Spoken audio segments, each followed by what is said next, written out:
जय।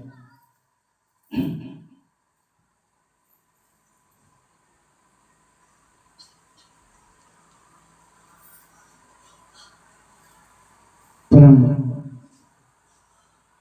पूजनीय अर्चनी वंदनीय संत समाज, साधनारत साध्वी बहने, निर्चेत विवेकी भक्त सज्जन एवं भक्तिमती माताएं एवं नन्हे मुन्ने बच्चों, मेरे लिए निवेदन हुआ है। निवेदन पन्नाथ कुछ देर आज कबीर आश्रम गातापार के इस प्रांगण में गुरु पूनम पर्व मनाया जा रहा है। बड़ी ही खुशी की बात है। यहाँ पर जितने लोग बैठे हैं प्राय कबीरपंथी है और हमारे इष्ट गुरु कबीर साहेब है, सदगुरु कबीर साहेब। कबीर साहेब को ही सदगुरु की उपाधि मिली हुई थी और उसके बाद जो संत हुए हैं, क्योंकि सदगुरु कबीर साहेब आज से 600 वर्ष पूर्व,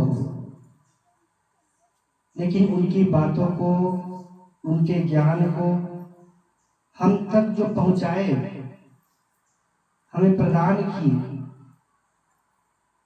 ग्रंथ के माध्यम से हो या अपने सत्संग के माध्यम से हो, वो भी संत सदगुरु है।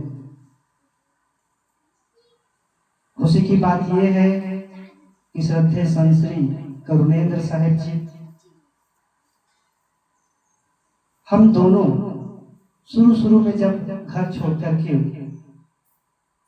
साधु के संतों के शरण में आकर के रहने लगे, कबीर आश्रम नौपा राजीव में, लगभग 98 की बात होगी, तब ये भी घर छोड़ के आए थे। मैं और एक हमारे और साथी है समेंद्र साहिब जी, नयपारा आश्रम में ही रहते हैं। तो एक साथ हम लोग आए और एक साथ फिर 2001 महाकुंभ हुआ था इलाहाबाद प्रयागराज में, उसमें हम लोग गए। फिर सदगुरु अभिलाष साहेब के शरणों में लग गए और वहाँ भी 15-20 साल तक के गुरु की सेवा साधना करते हुए गुरुजनों से जो मिला, जो सीखा, वही आप लोगों के समक्ष कुछ चर्चा करने का प्रयास करूंगा। तो हमारे श्री करुणेंद्र साहेब जी ने मुझे फोन किया परसों कि साहेब जी कि वहाँ पर गुरु पूनम हम लोग मना रहे हैं गातापार में, और गातापार आश्रम में मैं कुछ दिनों से यहाँ रह रहा हूँ, तो आइए। तो पहले तो सोचा था कि बहुत बारिश का समय था उस समय, तो पता नहीं आ पाऊंगा, लेकिन मौसम खुला, आ गया और आप लोगों संतों का दर्शन हुआ, आप लोगों का दर्शन हुआ, बहुत अच्छा लगा। तो आइए, सदगुरु कबीर साहिब जी कहते हैं, संत मिलन को जाइए तज माया अभिमान, संत मिलन को जाइए तज माया अभिमान, जो जो पग आगे धरे कोटि के समान। ये कबीर पंथियों के लिए अमृत तुल्य है।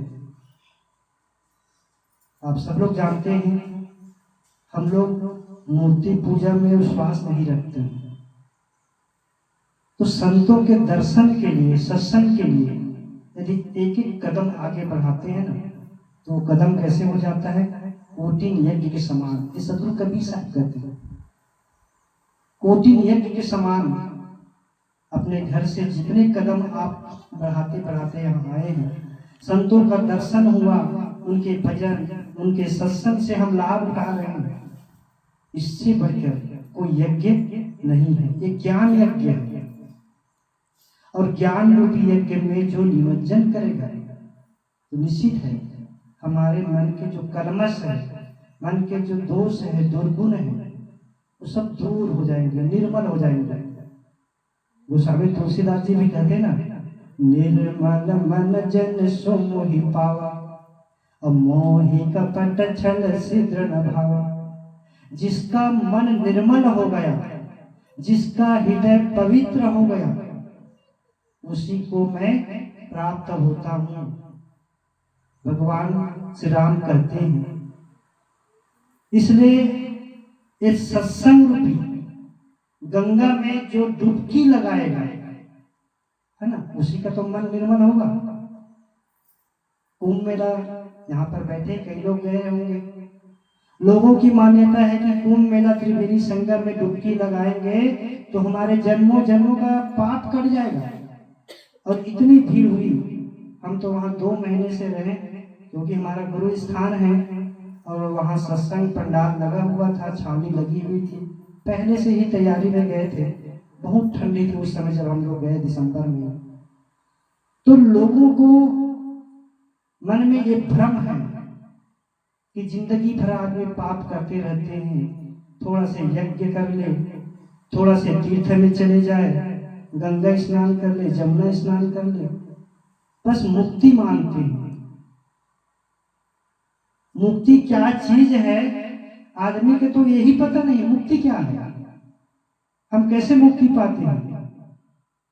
जैसे कोई व्यक्ति तंबाकू खाता है, गुटखा खा रहा है, या कोई व्यसन कर रहा है, अब उससे मुक्त होना चाहे तो क्या करना पड़ेगा? मंदिर में जाके पूजा करना पड़ेगा, गंगा में जाके स्नान करना पड़ेगा? अरे एक संकल्प लेना पड़ेगा। ये संत गुरुजन हैं जो आपको जगाते हैं कि ये खाने योग्य नहीं है। गुटखा के ऊपर में लिखा रहता है पढ़ने में, हमारे स्वास्थ्य के लिए हानिकारक है, और पढ़े लिखे लोग उनको खाते हैं। अनपढ़ लोग खाते भी होंगे, लेकिन पढ़े लिखे लोग देख करके भी, बिच्छू का एक चित्र छपा आता है, ये जहर है। बिच्छू जब हमको डंक मार देता है तो कितना दर्द होता है, ये जहर को तुम खा रहे हो, है ना, तो क्या नहीं होगा। अनेक प्रकार के कैंसर इत्यादि की बीमारी जो हो रही है आजकल बच्चों को, गाल में, कहीं दांत में, और कई अन्य जगहों में, आंत में भी, ये गलत खान पान से ही होता है। ये संत गुरुजन हमें समझाते हैं कि गलत चीज को मत खाओ। तंबाकू जो खा रहे हैं, एक संकल्प कर ले और उसको छोड़ दे। संकल्प में वो शक्ति होती है। आदमी जब संकल्प कर लेता है तो क्या नहीं कर लेता है। किसी ने कहा ना, संकल्प हो हमारा इंसान हम बनेंगे, संकल्प हो हमारा इंसान हम बनेंगे, और इंसान बन गए तो भगवान भी बनेंगे। भगवान कोई अंदर अलग से नहीं है, सबके अंदर अंतरात्मा है। ये अंतरात्मा ही परमात्मा है। इसका जब ज्ञान हो जाता है आदमी को, तो मैं कह रहा था, एक बार आदमी जब संकल्प कर लेता है बुरे चीज को खाना, देखना, सुनना, बुरे कर्म करना, और संकल्प को करके उसको त्याग देता है, तो सदा सदा से उसके लिए उन्मुक्त हो जाते हैं। तंबाकू खाने वाले त्याग दिए, शराब पीने वाले त्याग दिया, देखा इसमें कितनी हानि हो रही है, घर की बर्बादी हो रही है, बाल बच्चे अनाथ हो रहे हैं। ऐसी उसकी समझ में आती है और संकल्प कर लेता है और सदा सदा के लिए त्याग देता है, तो सदा सदा के लिए व्यसन, शराब की जो लत है वो छूट जाती है, मुक्त हो जाती है। मुक्ति ऐसी है। मनोविकार, काम, क्रोध, लोभ, मोह, राग, द्वेष, अहंता, ममता, इन सारे मायावी चीजों में हम पड़े हुए हैं, और जब तक के एक एक करके हम छोड़ेंगे नहीं तो मुक्ति नहीं होगी। चाहे गंगे में ना हो, चाहे जमुना जाओ, चाहे तीर्थ जाओ, चाहे चारों धाम में घूम लो, कुछ होने वाला नहीं है। हमें त्यागना पड़ेगा अपने बुराइयों को। इस संत गुरुजन हमें यही सिखाते हैं। गुरु पूनम का मतलब यही होता है कि हम गुरु स्थान में जाए, गुरु के दर्शन करें उनके सत्संग करें और उनके बताए हुए मार्ग में चले, उनके ज्ञान को जीवन में आचरण करें। सबसे बड़ी बात यही है, जीवन में जब तक कि हम आचरण नहीं करेंगे, उतारेंगे नहीं, तो हमको कुछ फल नहीं मिलने वाला है। फिर तो पढ़े गुने क्या कीजिए, मन बौरा हो, अंत पिलैया खाए समूची मन बौरा हो। ज्ञान की बातों को हम पढ़ लेंगे, सुन लेंगे, लोगों को सुना देंगे और जीवन में आचरण नहीं करेंगे तो हमारे लिए वो कुछ काम आने वाला नहीं है। तो सतगुरु कबीर साहब कहते हैं, संत मिलन को जाइए तजी माया अभिमान। ये माया का अभिमान, माया क्या चीज है? माया है मन का मोह। जिस वस्तुओं में, जिन जिन प्राणियों में हमारा मोह है, लगाव है, राग है, यही माया है। धन माया नहीं है, पद माया नहीं है, ये परिवार माया नहीं है। उनके प्रति जो हमारे मन में ज्यादा राग होता है वही माया है, उसको तोड़ना है। लोग तो कहते हैं भाई हम तो परिवार में रहते हैं, पत्नी है, बच्चे हैं, माता पिता है, घर द्वार है, खेती बाड़ी है, कैसे तोड़ेंगे? ये माया बता रहे हो आप। तो माया जो है ये मन का मोह है। हमें ये ज्ञान होना चाहिए कि अंततः ये सब छूटने वाली चीजें हैं। ये परिवार भी छूटेगा। सदगुरु कबीर साहब ने कहा है, सदगुरु कबीर साहब की तो एक एक वाणी अमृत तुल्य है। सदगुरु कबीर साहब ने कहा, संग चले सोई धन है संतो, संग चले सोई धन है संतो, छूट जाए सो माया, और करो तैयारी ऐसे धन की, आगे हो सहाया। संग चले सोई धन है संतो। जिस दिन हमारा शरीर छूटेगा ना, तो हमारे साथ में जब जाएगा, कौन से वस्तु, कौन सी चीजें जाएंगे, आप लोग उस पर विचार करें। हम विचार नहीं करते हैं। जब विचार करेंगे, विवेक करेंगे ना, तो समझ में आएगा हमारे मरने के बाद हमारे साथ ऐसे कौन सी चीज है जो साथ में चलने वाला है। घर परिवार, पत्नी, बच्चे, रुपए पैसे, खेती बाड़ी, कुछ भी तो नहीं जाता है, कुछ भी साथ नहीं जाता है। सब का सब यही छूट जाने वाली चीजें हैं। इसलिए ये माया है, इसी को पकड़ के हम चल रहे हैं। आदमी जो है संसार की चकाचौंध में, आदमी का दिमाग इतना चौंधियासी गई है कि यही सच लगता है। किसी संत ने कहा है, पलटू साहब ने, देखत सोना लगे सकल जग काच है, देखत सोना लगे सकल जग काच है। अरे हाँ पलटू, जीवन कहिए झूठ, मरना साच है। ये जीवन भी झूठ है। कब किसको अटैक ऐसी बीमारी आ गई आजकल, छोटे छोटे बच्चे को हो जाता है। बड़ा आश्चर्य की बात है, बच्चे को भी हार्ट अटैक की बीमारी आ गई है। बढ़िया बीमारी है, चलते फिरते अटैक आ गए, चले गए, राम नाम सबको यही घर।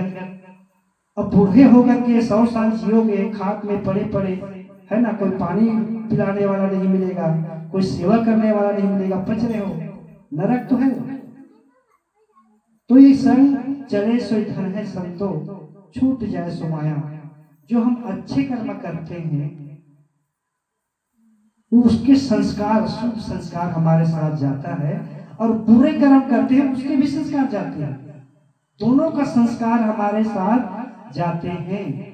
किसी ने कहा है, यह नेकी बदी दो रास्ते हैं, गौर से सुन लो।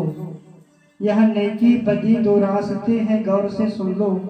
तुम्हें चलना है जिस मार्ग, अपना रास्ता चुन लो, मगर चलने से पहले सोच लो। ये सोचना बहुत बड़ी बात है। चल तो सभी लोग रहे हैं, राह बिचारी क्या करे? कबीर साहब ने कहा, राह बिचारी क्या करे, पंथी ने चले विचार, आपन मार्ग छाड़ के फिरे उजार उजार। रास्ता तो बना दिया हमारे सदगुरु महाराज ने, संतों ने सदमार्ग की रास्ता बताया।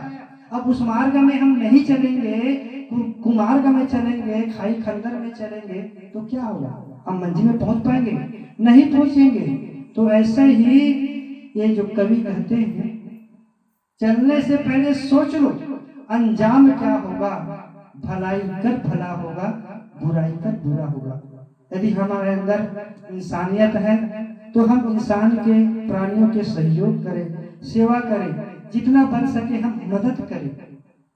इंसानियत हमारे अंदर आना चाहिए, क्योंकि जो हम अच्छा कर्म करते हैं ना, उसी के संस्कार हमारे साथ जाता है और बुरे कर्मों का संस्कार जाता है। अच्छा कर्म का फल शुभ होता है, सुख शांति मिलती है, और बुरे कर्म का फल बुरा मिलता है। जैसे करनी वैसे भरनी। तो कर्मों को अपने सुधारोगे भाई, तो तुम पर जुल्म होगी ना ईश्वर खुदाई।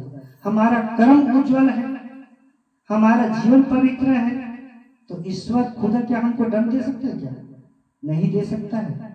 निर्मल साहिब जी के ये बाणी है, कर्मों को अपने सुधारोगे भाई, तो तुम पर जुल्म होगी ना ईश्वर खुदाई।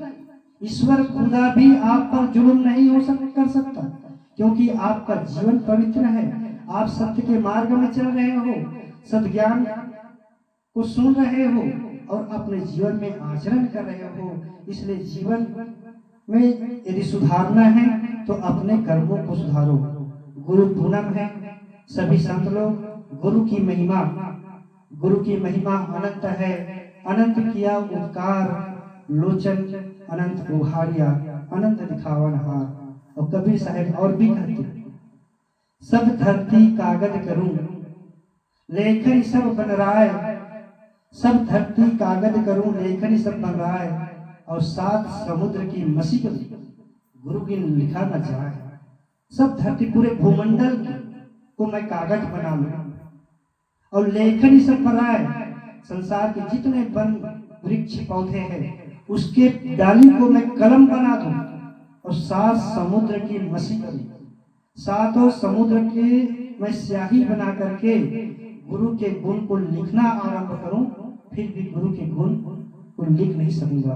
तो गुरु का उपकार हमारे जीवन में इतना है कि हम उसका बदला नहीं चुका सकते। माता पिता, पहले ही हमारे संतों ने कहा, ये माता पिता प्रथम गुरु है, क्योंकि उन्होंने हमको जन्म दिया, साथ साथ हमको बोलना सिखाया, चलना सिखाया। देवता किसे कहते हैं? शिव भगवान, हनुमान जी वही देवता है। देवता वही है जो आपको कुछ देता है। प्रकृति से जो भी मिलता है वो हमारे लिए देवता है। सबसे प्रथम गुरु, सबसे प्रथम देवता मातृ देवो भव कहा। हमारे वैदिक ऋषियों ने 4 देवता का निर्माण किया। मातृ देवो भव, पितृ देवो भव, आचार्य देवो भव, और चौथा देवता है अतिथि देवो भव। माता देवता है क्योंकि उन्होंने जन्म दिया, उन्होंने संस्कार दिया, उन्होंने बोलना चलना सब कुछ सिखाया। यदि माता हमको बोलना न सिखाते, चलना न सिखाते, तो जीवन भर हम पंगु रहते, कभी चल नहीं पाते। इतना उपकार है। एक माता पिता अपने 4 बच्चे, 6 बच्चे, दर्जन भर बच्चे को आराम से पाल पोस लेते हैं, पढ़ा लिखा कर योग्य खड़ा कर देते हैं। लेकिन इतने बच्चे मिल करके एक बूढ़े माता पिता की सेवा नहीं कर पाते हैं। ये हमारे दुर्भाग्य की बात है। इस भारतवर्ष में इतना सत्संग, हर समाज के लोग, हर पंथ के लोग अपने अपने ढंग से, कोई राधा स्वामी वाले, गायत्री वाले, कबीर पत्थियों वाले, रामायण इत्यादि इतने सत्संग होता है। गांव गांव में सत्संग होता है, भागवत कथा भी होते रहते हैं गांव गांव में। लेकिन इतने कथा सत्संग सुनकर भी हमारे जीवन में परिवर्तन क्यों नहीं हो रहा है? सबके घर बूढ़े माता पिता है। 90% माता पिता, बूढ़े माता पिता अपने हाथ जिंदगी भर हाथ जलाते हुए अपना भोजन स्वयं बनाते हैं। 10% माता पिता है जो सौभाग्यशाली है, जिनके बहुए बेटे सेवा कर लेते हैं। तो इतना ज्ञान की बातें सुनते हैं और जीवन में आचरण नहीं करेंगे, हम अपने सास ससुर के, माता पिता की सेवा नहीं करेंगे, तो आने वाले जो संतति है, आने वाली पीढ़ी है, हमारी कैसे सेवा करेंगे? सीखेंगे कहाँ से? ये बच्चे हमको देखकर सीखते हैं। जैसे हम करेंगे बच्चे वैसे सीखेंगे। तो हम पहले शुरुआत करें, अपने सास ससुर, अपने माता पिता की सेवा करें, यथा योग्य उनकी दारू करवाए, बीमारी हो तो डॉक्टर के पास ले जाए, वैद्य के पास ले जाए। जितना हम सेवा करेंगे हमारे बच्चे सीखेंगे, उनको देखकर भी वो हमको सेवा मिलेगी। जो करेंगे वही हमको मिलेगा। ये बीज बोना है, जैसे किसान अपने खेत में बीज बोता है, 4 महीना 5 महीना कड़ी मेहनत करता है। किसान ये नहीं सोचता कि कीचड़ है, पानी है, कि धूप है, बरसात है, सोचता है क्या? डूब जाता है उसमें और इतनी मेहनत करता है, तब जाके उनको अच्छी फसल मिलता है। किसान धान के बीज बोता है, लेकिन घास भी उगाता है। किसान हार नहीं मानता है, उसकी निराई करता है, गुड़ाई करता है। ऐसे ही हमारे जीवन में कई परेशानी आती है। हम अच्छे रास्ते में चलेंगे, सदगुरु संतों के सत्संग करते हैं, फिर भी परेशानी आती है। उनको सहना है, उनको निराई करना है। कहीं विकार आ जाता है, कहीं दोष आ जाता है, कहीं दुर्गुण आ जाता है, उनको किसान की तरह निराई कर करके निकालना है। तभी हमको अच्छे संस्कार मिलेगा, अच्छा धन मिलेगा, और इसी को पाकर फिर हमारा जीवन सुखमय बन सकता है। आज गुरु पूनम पर्व यहाँ पर मनाया जा रहा है। आप सबको गुरु पूर्णिमा की हार्दिक शुभकामना बधाई देते हुए मैं अपनी वाणी को विराम देता हूँ। बोलिए सद्गुरुदेव की जय।